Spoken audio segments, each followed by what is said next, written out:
Hi and welcome to day 2 of VEDA. Today is August 2nd and I'm coming at you with my July wrap-up. So July was a great reading month, even though I was feeling slumpy a little bit towards the middle of the month there.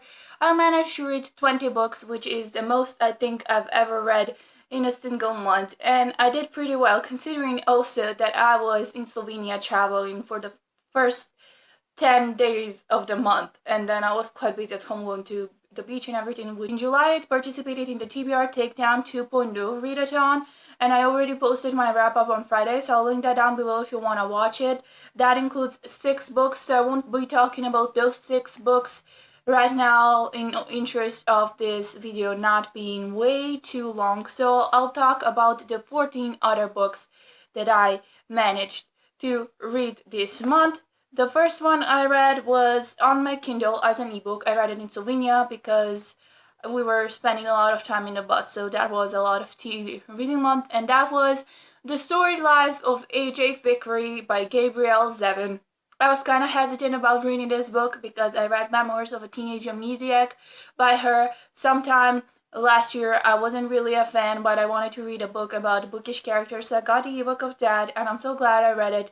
It's one of my favorite books of the year so far, and probably my favorite book that I've read this month. So if you're a fan of books, I definitely recommend you try reading The Storied Life of A.J. Vickery. Wonderful bookish characters. A.J. Vickery owns a bookshop, and there are book clubs. There's a lot of reading and a lot of books involved, so definitely check that one out. Second book I read was, I think, my second or third Sophie Kinsella book, and that is Confession of a Shopaholic. I also read the ebook of that one by Sophie Kinsella. This is the first book in the Shopaholic series, and I won't be continuing the rest of the series. I gave the first book only 2 stars. I think it's nothing special, like it was fun to read on my trip, but like, yeah, there's a lot of better books out there. I'm gonna put my Kindle down and just tell you if what I read, it was an ebook or audiobook. The next book I read was the Unravel Me ebook by Tahir Mafi. That's the second book in the Shatter Me trilogy, and I did not like it at all. I ended up giving it only 1 star, whereas I gave Shatter Me 2 stars. Nothing really happened in Unravel Me, and I'm not sure when or if I'll read the third and final book in the trilogy, which is Ignite Me. Then I listened to the audiobook of The Curious Case of Benjamin Button by F. Scott Fitzgerald, the audiobook, and I ended up giving it 3 out of 5 stars. It's my second F. Scott Fitzgerald book after The Great Gatsby, and I think I started to kind of recognize his style, and I definitely want to read more, perhaps This Side of Paradise, but I'm not sure as of yet. And I listened to 2 Neil Gaiman audiobooks, and I gave both of those 4 stars, and those were his children's stories, Odd and the Frost Giant and Mirror Mask. Out of the 2, I think Odd and the Frost Giant was my favorite. Mirror Mask was a bit weird and hard to follow at times, and this time around Neil Gaiman wasn't reading his audiobooks, other people were reading them, and that might have influenced my reading of them a little bit. The next book I read was also an ebook, so I read the ebook of Crazy Rich Asians by, I don't remember the author of Crazy Rich Asians, but I'll write it as a caption somewhere on the screen right now. It was like Gossip Girl, only set in Singapore. I ended up giving it 4 stars, and definitely want to read the second book. Then I actually have a physical copy of this one to show you, but it's a really short book, and I haven't technically held it yet, but never mind. And that's The Beautiful Cassandra with Jane Austen.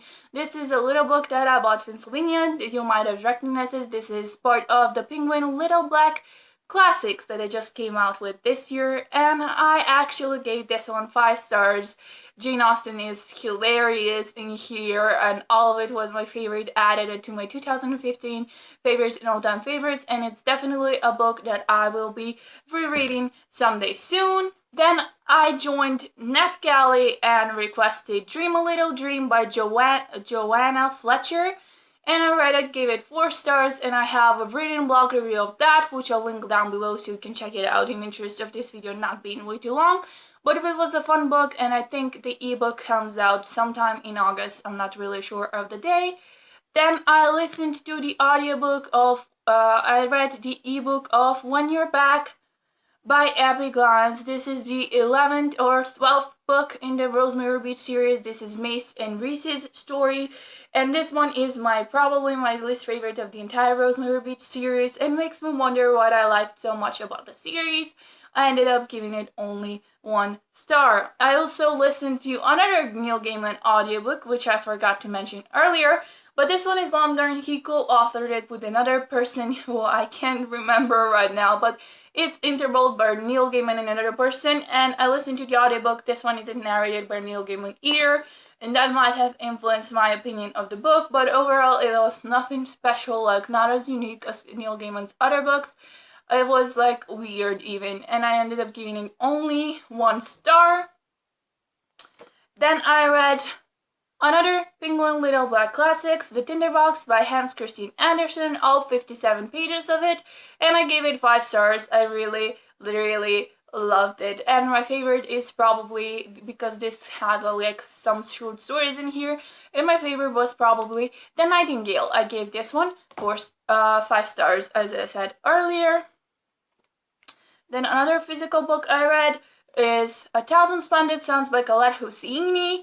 I got this for my birthday and I really like this. I've previously read The Kite Runner by Khaled Hosseini, and this one was just as good, if not even a little bit better, because his writing has definitely improved. This is the second book he wrote and published.